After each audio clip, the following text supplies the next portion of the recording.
Thank you to Josh Holmes for being on the couch with us today. Thank you. It was very fun. To be here. Yeah, are you going to come back again? Or? Of course. Absolutely. That's very tough. We're going to fix immigration next time. Absolutely. I know. One of these days we're going to actually we were saying we could all sit down and hammer this out. And we can get this done right here. Right Let's here. run for office, everyone.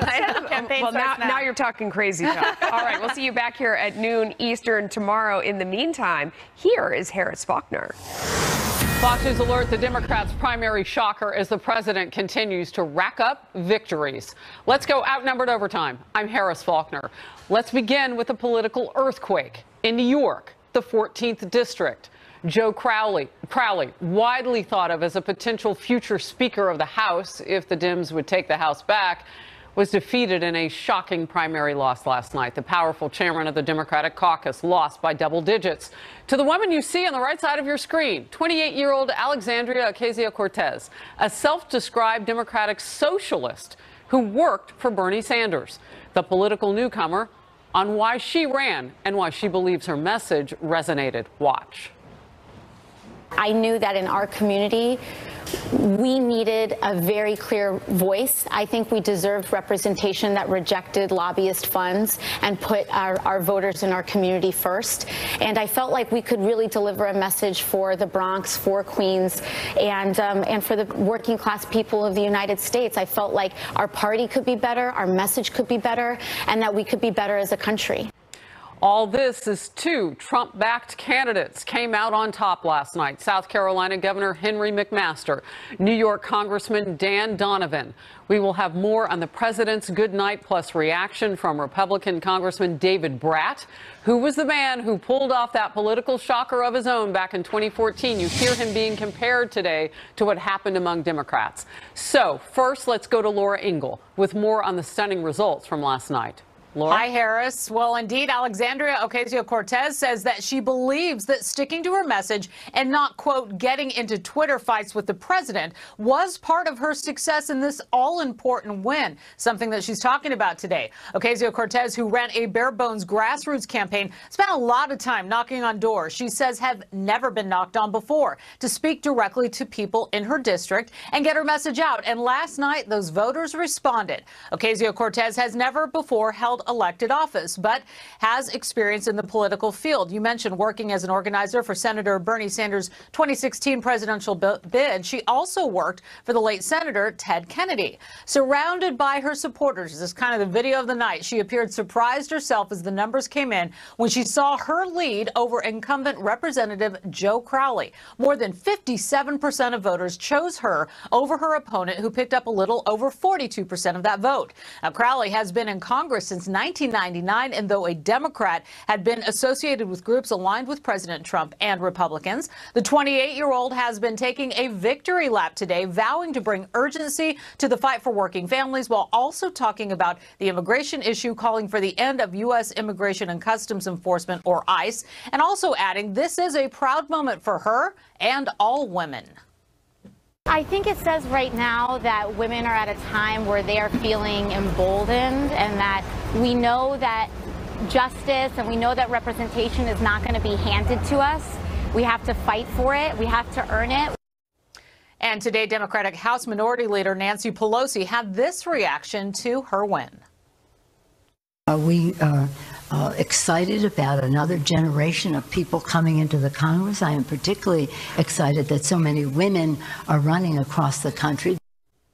And I do want to point out, we have reached out to Ocasio-Cortez for our own interview, and we are waiting to hear back. She faces Republican Anthony Pappas in the November midterms. If she wins, she could become the youngest woman ever elected to a congressional seat, Harris. All right, Laura Ingle among our journalists covering the story today. Now let's go to my first guest. Great to see you. This person knows a thing or two about shocking the political world. Republican Congressman David Brat of Virginia scored his own stunning upset when he ousted then Majority Leader Eric Cantor 4 years ago. Congressman Brat joins us now. Always great to see you. The similarities, tell me about them. Yeah, hey, Harris, great to be with you. Well, I always applaud the underdog. You got to love the underdog spirit. She was completely outfunded. That's great. She got around the district. That's great. But there are interesting, I was glad to hear her just saying, you know, not running on the crony, special interest, lobby money, all that. She wasn't chosen by the machine. Hillary was chosen by the machine. Bernie wasn't. And it was rigged against Bernie. So the underdog wins in this case. But it's interesting. She's against the crony class and lobbyists, et cetera. But she's a socialist. And that I taught economics for 20 years. And so you give up one set of special interests for another. I mean, they want total control of the government, right? They want to socialize health care. Obamacare is just steps on the way to you losing your freedom. And so I don't get that New Yorkers and that individual spirit up there is going for socialism and total government control. Someone's always in charge of the government, right? There's no utopian government in the Soviet Union or other communist socialist societies. Someone's in control, and there's always a crony network of who's friends with who, unfortunately, and that's why it never works anywhere it's been tried in the world. So some similarities, but major differences. Well, and Congressman Bratt, as you were going into office and beating Eric Cantor, there was this sort of thinking that, and you're talking about the groups that have the money to put you there. Inevitability is something that just really isn't popular with voters. Yeah, unfortunately, the media, and I'm not talking about national, but the local media, some of these are shocks because the media doesn't cover candidates like Ms. Cortez. So it seems like a shock, whereas if the media was in touch with the people on certain issues, maybe they would know more. And so the press always comes to me, when are you starting your campaign and all this kind of thing. And they obviously don't know. I don't have a campaign season. I do the same thing all year round. I've met with 350 groups, Rotaries, church groups, kids groups. I was at the Chicken Festival last week. I'm going to the 4th of July parades this week. And so the voters know that. Back home, they know who's who and who's telling the truth and who keeps their promises on what they ran on. And so, I mean, that's the important thing for voters to just get to know your candidate personally. So as you see the sort of insurgency now happening across the political aisle, because we've been talking about the party going left since Hillary Clinton was running, and you have the DNC postured against Bernie Sanders. In fact, former DNC head Debbie Wasserman Schultz asked what the takeaway is for House Democrats. Let's watch that real quickly. Right. Your folks can take you out as quick as they put you in, and you can never take them for granted. And I'm not suggesting that Joe Crowley did whatsoever. He, as I said, was is and was an excellent member of Congress. But each of us has to make sure that we take every race as seriously as possible. So no broader message about what the Democratic Party's message should be or who your leaders should be here in the House? No, I don't take that message at all. Earthquake inside the Democratic Party. That was the woman who reportedly worked against Bernie Sanders. And it favored Hillary Clinton to get out of that primary season. Interesting. Yeah, I mean, they are having an earthquake. The Maxine Waters piece, et cetera, the anger of the progressives. I had town hall. They're all swearing during the prayer at my town hall. They've moved way left, right? JFK was a Massachusetts Democrat liberal in the old classical Democrat liberal, but he was proud of his Judeo-Christian tradition, his Catholic faith. He was strong on defense, strong on sovereignty. He was for tax cuts. I mean, what has happened to the Democrat Party when you have that move away from just an icon in JFK to what's going on now? It's an unrecognizable party in favor of socialism against private property rights. I mean, the young kids and a lot of people don't know what socialism is anymore because it's been so debunked by history. It's failed everywhere. But the left is just on a rant lately. And so that's what we got coming at us. Yeah. So what you're talking about, I mean, you can look at the tests that the world is giving it around, Venezuela. Right. And we report all the time about people who are suffering there. I question with you the adherence to some of those political values that clearly are failing people. Let's talk, if we can, just a little bit, because we know that we've got an immigration vote coming up later today. This candidate who won, Ocasio-Cortez, says that she wants to do away with ICE and she wants to focus in on those issues. What do you say about that? I say it's incredible. I mean, to lose your sovereignty is to lose your nation if you don't have borders. She's in favor of socialism, et cetera. Guess where everybody's leaving? Honduras, Guatemala, El Salvador. Chuck Todd reported El Salvador. They had their war correspondent.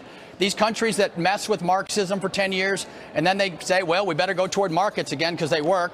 And then they try Marxism again for 10 years and totally collapse. Well, they're the folks that are all coming up here for success to a country that's steeped in being pro-business, free market, I ran on those images, right? I ran on James Madison, Adam Smith, free market economics, the things that have made this country great. They're running on the exact opposite, and they have no case studies. And in fact, if you look at the states, the blue states, all the folks are leaving blue states, moving into red states. In my state of Virginia, the blue counties are failing and going bankrupt, so they're moving into red counties, conservative counties that have the rule of law, fiscal responsibility, good governance.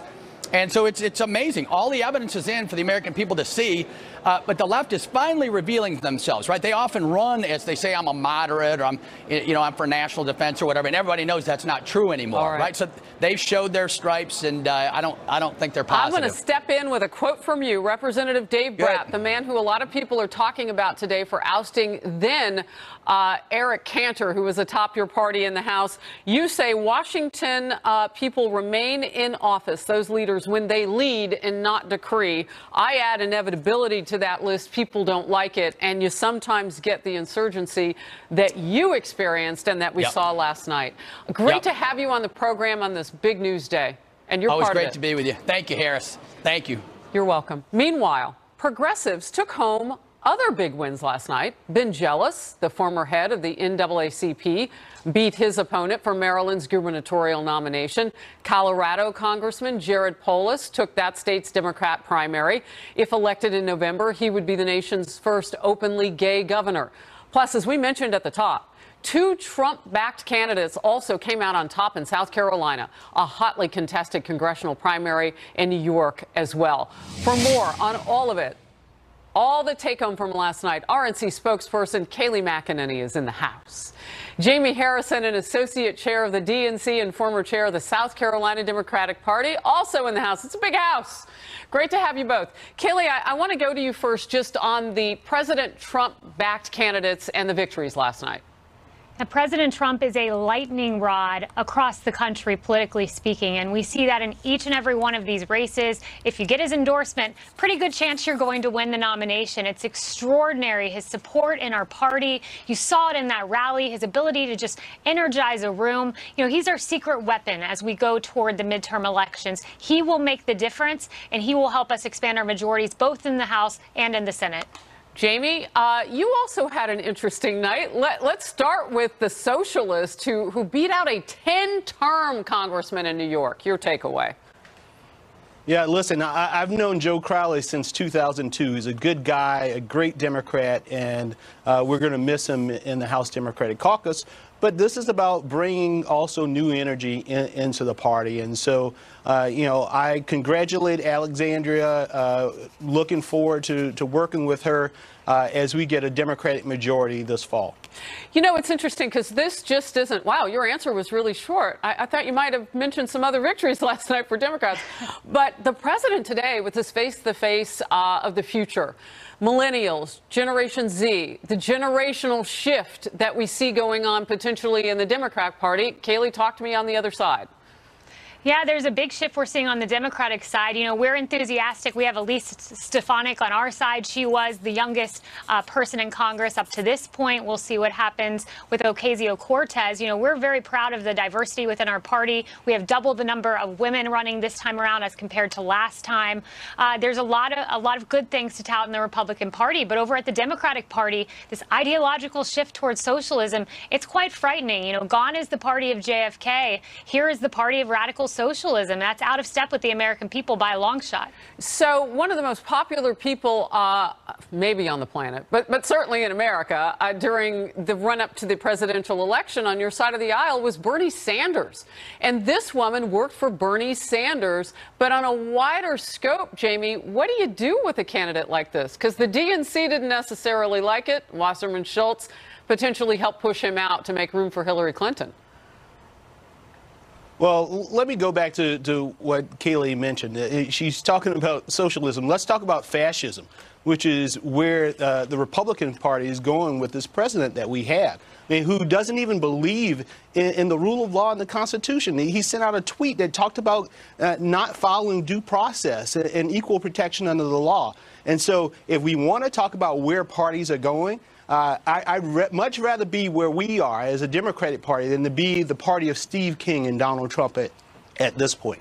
Kayleigh, last word. Yeah, Jamie, pretty interesting to hear you talk about the Constitution this week, because the Supreme Court handed Trump a slew of victories, so they appear to think he's doing just fine. But your party, man, you know, you're electing unelectable radicals all across the country, not to mention the DNC meddling in these races, picking winners and losers. Your party leaves us with two bad choices, either Nancy Pelosi elitism or Bernie Sanders socialism. Not good. Kaylee, your party is one bad choice, and it's Donald Trump. And, I think the American people are tired of that. I gave Kaylee last word. Kaylee, we'll just say thank you to both of you, and we'll bring you back another time when we have more time. This is breaking right now, though. A vote is expected in the House at any moment, so we're following that. You probably saw the little bug on the bottom of the screen. The Republicans' so-called compromise immigration bill, which has struggled to get some support. President Trump throwing his full support behind it today. What happens if the bill passes or if the bill fails? We'll talk about it. The impacts of all of this heading into the midterm elections. Immigration, hot topic. Analysis next. This bill is even stronger than the last bill at building the wall, front-loading the money so that President Trump can have the money he needs to build the wall, close loopholes, reunite families. It does all of those things, but clearly we haven't been able as Republicans to get an agreement on how best to do this. And that's where the divide is. An important day on Capitol Hill, and the news is happening right now as we await a vote on the House floor on the GOP's compromise immigration bill. The president has thrown his full support behind that measure today. He tweeted this: House Republicans should pass the strong but fair immigration bill known as Good Lot 2 in their afternoon vote today, even though the Dems won't let it pass in the Senate. Passage will show that we want strong borders and security, while the Dems want open borders equal crime. Win! Exclamation point. Fox News senior Capitol Hill producer Chad Pergram. This is heated up now. We're getting close. Chad? Yeah, we expect sometime in the next 15 to 20 minutes, if not sooner, the House to start the roll call vote. In fact, while we're talking, you might even hear the bells ring here in the Capitol. That signals the start of this vote. And then about 15 or 20 minutes after that, they should have a result.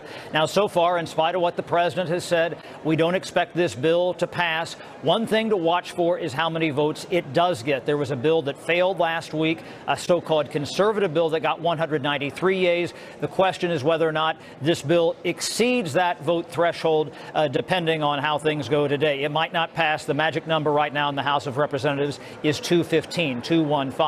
Now, if this bill fails, what happens next? We've been hearing a lot of talk about a narrow bill, perhaps in the House of Representatives, to deal just with the child separation policy, and there's a bipartisan effort in the Senate. This is something that Mitch McConnell, the Senate Majority Leader, talked about yesterday. The discussions that are underway, led by an unusual couple, Senator Feinstein and Senator Cruz, and we're hopeful that they can reach an agreement to deal with this really emergency issue, as Senator Cornyn pointed out. If they can, I would hope that it'd be something the Senate could pass on a voice vote. What Senator McConnell is really talking about here is maybe getting bipartisanship. That's something that they don't have in the House of Representatives. That's the big problem in trying to move these bills in the House of Representatives with only Republican votes. They can only lose 20 votes on their side before they have to get folks from the other side of the aisle, Democrats. That vote last week, they lost 41. When they have passed immigration legislation in the House and the Senate over the past 10, 12 years, there was a 2005 bill. It was bipartisan. There was the big effort in the Senate in June of 2013. 68-32 was the vote there. That was bipartisan. And that shows why it is challenging to pass this on a unilateral basis. All right, Chad, thank you very much for all that great information as we watch this in the next few minutes, expecting them to vote on the House floor. Good to see you, my friend. Republican Congressman Duncan Hunter of California, very close to this issue, as yours is a border state. What do you think will happen today, win or fail? I think it's going to fail. Why? And it's always fun to call that out because I can be proved wrong in about 20 minutes, but I'll go ahead on TV because it's not good. It doesn't do E-Verify. If you don't take away the magnet that's bringing people over here, you can build the wall as high as you want to. You can order more courts and more judges and all these different things and try to change immigration policy. But until you take away the jobs, which is the main attractor for people coming here illegally, it doesn't matter. So if you don't have E-Verify, which simply means that we check to make sure anybody that any American company hires is a U.S. citizen. That's all we're doing. You can do it on your iPhone. Really, you can check whether someone's a citizen on your iPhone. That's what we're asking for. They did not put that in this bill. Therefore, this bill will not pass with only Republican votes. So would E-Verify, since you say that we can do it on our phone, would that be happening anyway, or does it have to be legislated? So companies do it now. Companies that do government work have to use E-Verify. They have to, if you do any work for the U.S. government, whether it's the Department of Defense, or Department of Interior, or anything, you have to prove that your employees are U.S. citizens. That's government, but you're asking... That is happening now. No, those are private companies that do work with the government. They have to use E-Verify now. So it's in place. It works. It's not hard to do. It takes about a minute to check someone's social security number and their face. That's all we're asking for here. Okay, but it sounds like if it's already happening, perhaps it would continue to happen on its own, and then would that be what sinks this bill? Well, they're not making it mandatory for all the other American companies, meaning if you're not doing business with the U.S. Government, you don't have to have E-Verify. So you have companies now that hire illegal aliens, pay them under the table, pay them cash, and they're trying to compete with companies that hire Americans. It doesn't work. The companies that hire only American workers and pay health care, pay retirement, they will lose to a company that basically hires a slave class of people, pays them under the table, not responsible to anybody. That's what E-Verify fixes. Okay, understand the importance of that. The separation issue. Is that part of what goes away or gets kicked back to the White House if this bill fails? So the separation, that's a totally separate issue that I think has muddled this beyond belief. And I think the Democrats kind of did that on purpose. This is not part of this. The family separation, the president made his executive order.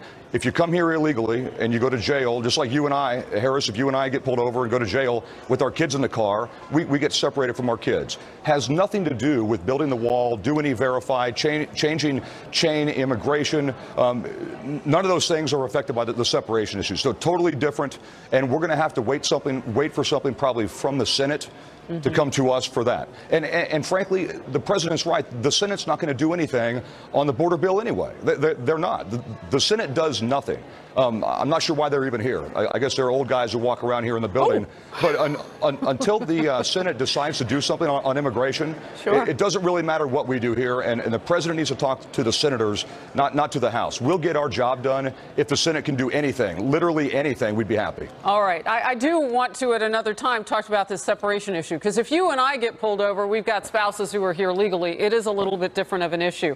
Let's talk just real quickly about how you will vote on the immigration bill today. Yes or no? No. All right, there you have it. And we know the reasons why, because you've ticked them down. And yeah, I mean, once it goes over to the Senate, it does get complicated over there. Well, it doesn't get complicated. It goes there to die. It does nothing.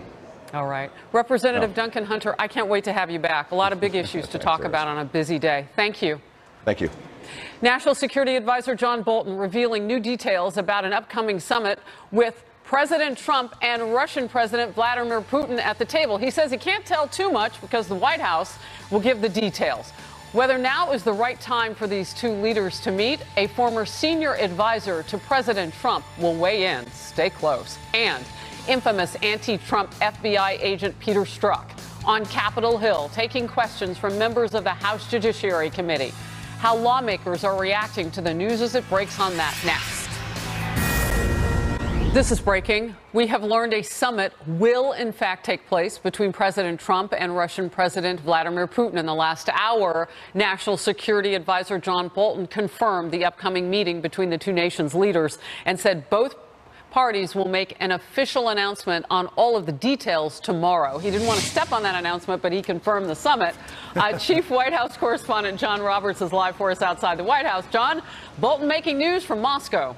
Yeah, and it's never good to get ahead of the president. Trust me, you could talk to a lot of people who used to be here at this White House that did that. But we do know that President Trump and President Vladimir Putin are going to be meeting for the very first time since they met on the sidelines of the APEC summit in Da Nang. That was way back in November, and they only talked for a short period of time. We do not yet know the where and the when of all of this, but a good bet is the week of July the 9th. That's when the president is headed to the NATO conference in Belgium. He's also going to the UK to visit Theresa May, and there's a couple of days in there that the president could easily swing somewhere to meet with Vladimir Putin. A couple of locations that have been floated, Helsinki, Finland, or Vienna, Austria. If it is Vienna, that would be historically significant because it was back in June of 1961 that JFK met with Nikita Khrushchev during the height of the Cold War. The National Security Advisor John Bolton put together the deal for a summit and talks earlier today with Vladimir Putin and the Russian foreign minister, who you see just over his left shoulder there,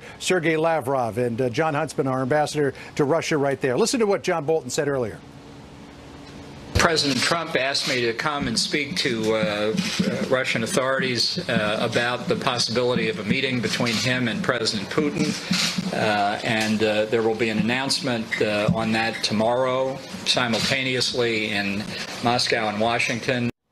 Now, White House officials said back in Da Nang that there was nothing to talk about in a big bilateral meeting, which is why they met on the sidelines of the summit.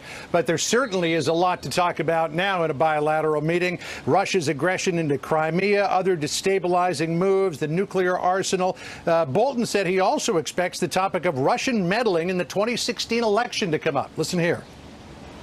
The purpose today was not to reach any conclusions, but to help lay the basis for the conversation between the two presidents.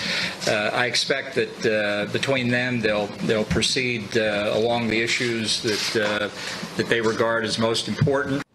The president has said all the way back to the election campaign that he thinks that having a good relationship with Russia is nothing but a positive thing. Of course, he's been roundly criticized for being soft on Russia, but the president, Harris, continues to insist no one else has been as tough on Russia as he was. And if you look back historically, you know, there are people who are saying, well, the president shouldn't meet with Putin. Why is he meeting with Putin? Well, John Bolton said that a lot of our European allies have had meetings recently with Vladimir Putin. And if you have President Kennedy sitting down with Nikita Khrushchev, yes, when you had hundreds of nuclear missiles pointed at each other, well, maybe talking is a good thing. Well, and I mean, we know what's going on the ground in Syria. I mean, we can go back and forth about what's happened with that warring country alone and the similarities historically for these leaders to sit down. John Roberts, always a pleasure. Thank you. Thanks, Harris.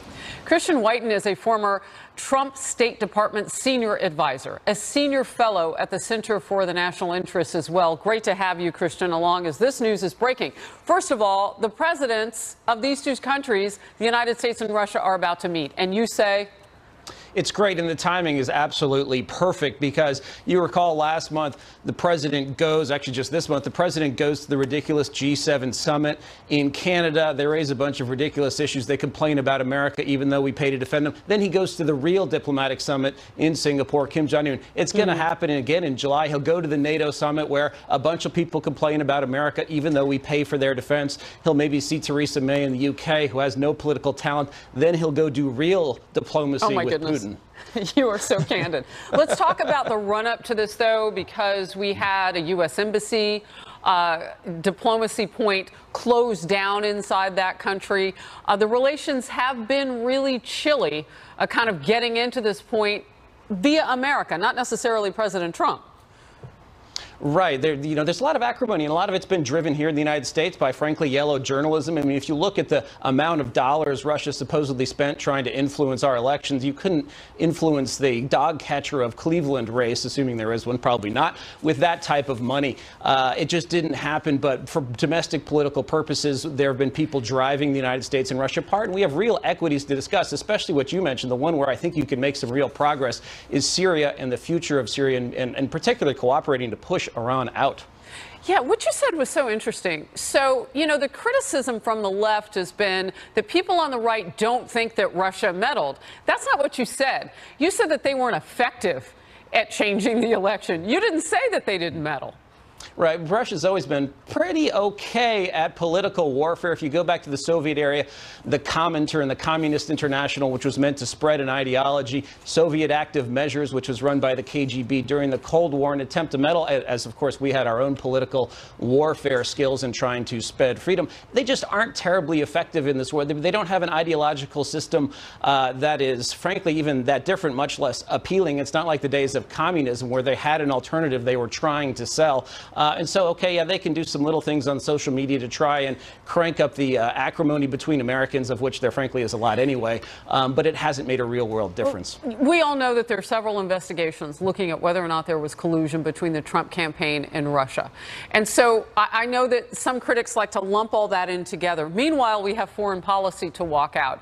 And I just want to ask a real basic question. When we learned that former President Barack Obama was writing letters with the leadership of Iran ahead of all the deals, remember those details came out that they had been talking. How is that different from what the president has been doing? And we'll let the investigations find out what there is to find out. But separate from that, he has to do a job. And Russia is on the playing field, and a couple of countries that we care about, they're mixed in with the whole North Korea thing, too. How is that different? Right. It's just a double standard. You know, Russia, there really was no collusion, none at all between the Trump campaign and again, we'll let Russia. the investigation sit, but the president still has to do a job. Exactly, exactly. And that job is, you know, Russia, we want to talk to them about Ukraine and Crimea and a treaty, a missile treaty that expires in 2021, a nuclear treaty, I should say. I think we can make some progress in Syria. We agree on the need to fight Islamism, radical Islam. North Korea, the idea of having a different economic future for North Korea if they truly do come in from the cold. Russia could play a big role in that. And it's just good to get down and talk because, you know, another thing, China actually really did interfere in our election in 1996, paying to help get Bill Clinton reelected. And Clinton met with China's leader less than a year later. So I think in this case where there was no collusion, it makes a lot of sense for Trump to meet with Putin. Yeah, real quickly, Ambassador Bolton, now National Security Advisor, has been a huge critic of Putin. And that's who just sat down with Putin. Your last thought. Well, and you know, John is not interested in meeting for the sake of meeting. He's someone who's interested in meeting for the sake of outcomes. So, you know, this isn't just a get-together or a confab. We're going to be asking real things. They'll be asking real things of us, too, like why we're expanding NATO, for example. All right. Christian Whiten, we got to talk about a lot today. Appreciate you being here. Thank you very much. My pleasure. Thanks. Let's get back to the immigration vote. So what we're finding out is that we should see this happening in the next few minutes. They're doing some other work, obviously, on the House. But that compromise immigration bill with the president behind it today on the House floor, Republicans, can they get it done? In the next few minutes, they are voting. Stay tuned. Outnumbered Overtime. The day House Republicans have been waiting for is here. It is now. Infamous anti-Trump FBI agent Peter Strzok is taking questions from the House Judiciary and Oversight Committees behind closed doors now. Strzok agreed to a voluntary appearance after the Judiciary Committee Chairman Bob Goodlatte subpoenaed him last week.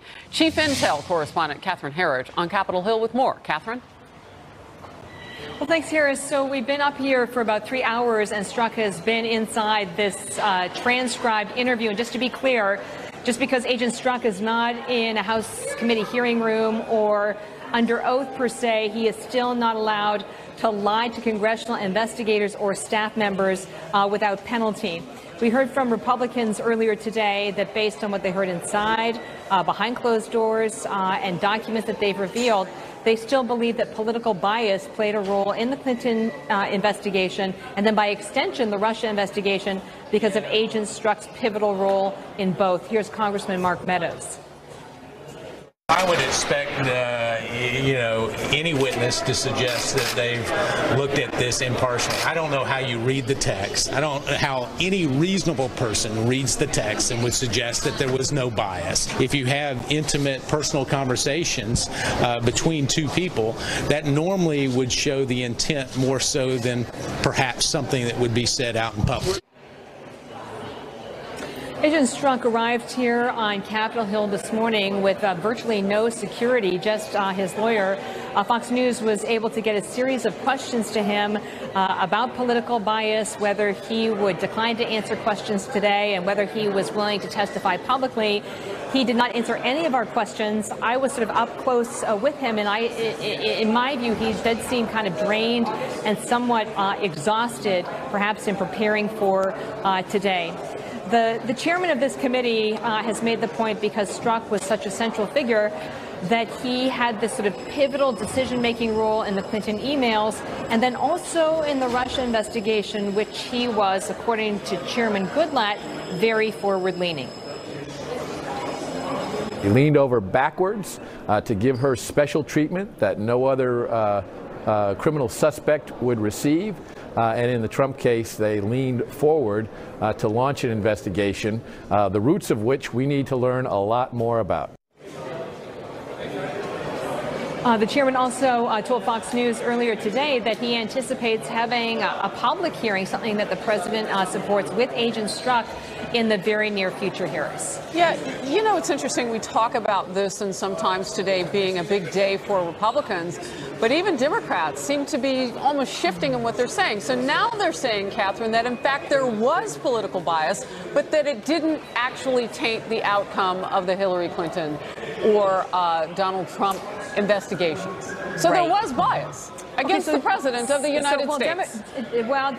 Well, I think it's maybe a little bit more subtle than that. What they're saying is that Strzok, behind closed doors, is telling members that he had political views, but it did not infect the decision-making process. And everyone is very focused on this newly discovered text from August of 2016 between Agent Strzok and FBI lawyer Lisa Page, where she questions whether candidate Trump can become president, and Agent Strzok says, you know, we will stop it. Democrats also make the point that even if there was political bias, that Agent Strzok was not the sole decision maker. So I think that during Mr. Horowitz's testimony last week, he indicated that there were, I think, 20 people, upwards of 20 people on the team. Certainly, if one individual may display some political bias, the question is whether that would, somehow railroad 20 people into making a certain political conclusion, and I just didn't see it.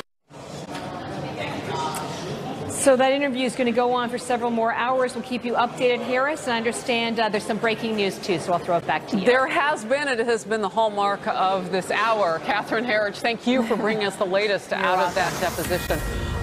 We'll have the power panel weighing in next on this. Here's what we're watching. They are voting on a compromise immigration bill on the U.S. House of Representatives. Stay close.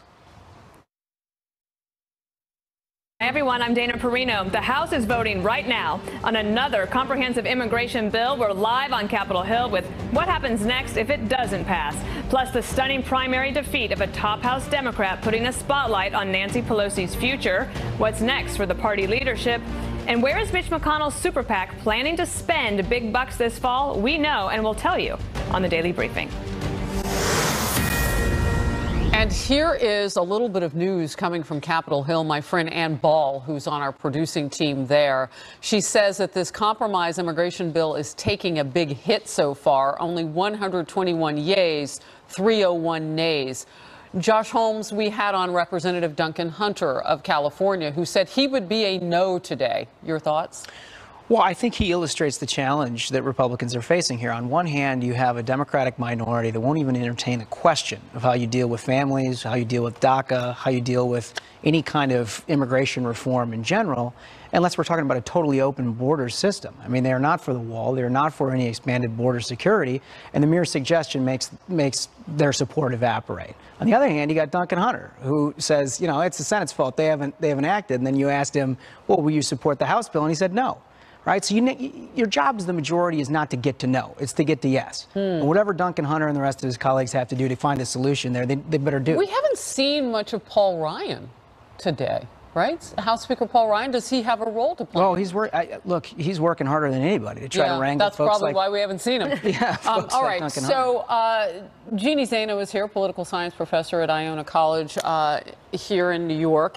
Your thoughts about this process, though, with Democrats? Because they have said immigration, immigration, immigration, and then you do talk about it getting to the Senate.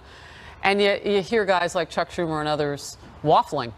Yeah, I mean, if the last few weeks, if not the last decade, has shown us anything, it's that this issue has to be addressed. It is imperative that we find a solution to this. Chuck Schumer shut the government down over this. He shut the government down over this, and I think rightly so, and I think the mistake he made was reopening it so soon. They should have stuck to their guns on this issue.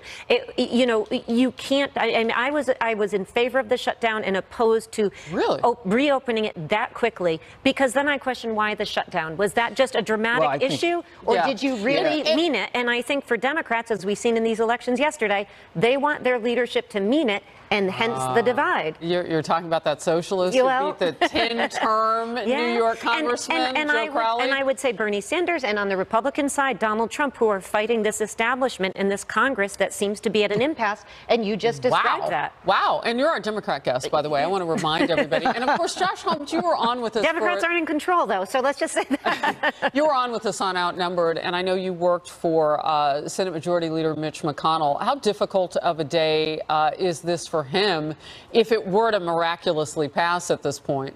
Well, you know, I think we need a little bit of a history lesson on how that shutdown went down. I mean, first of all, when it did shut down, regardless of what the motives were or if it accomplished what they want, I think you and I would agree that they didn't accomplish anything. McConnell said 3 weeks from now, we're going to have a week on the Senate floor. You got 3 weeks to put together what you think will pass the United States Senate. And in 3 weeks, they got there, and they didn't have 55 votes for a single thing. So what you're demonstrating here, and I think you hit the nail on the head, is the energy within the Democratic Party is with the kind of candidate that you saw win that election last night, who ran on a platform of abolishing ICE. And if that is your platform, you're not going to get to a solution that's anywhere close to acceptable to President Trump or Republican majorities in the House and Senate. And Republicans have not been able to get to yes to your point as well. They cannot, in the majority that they were elected to address this issue. This was the #1 issue Trump raised when he came down the staircase.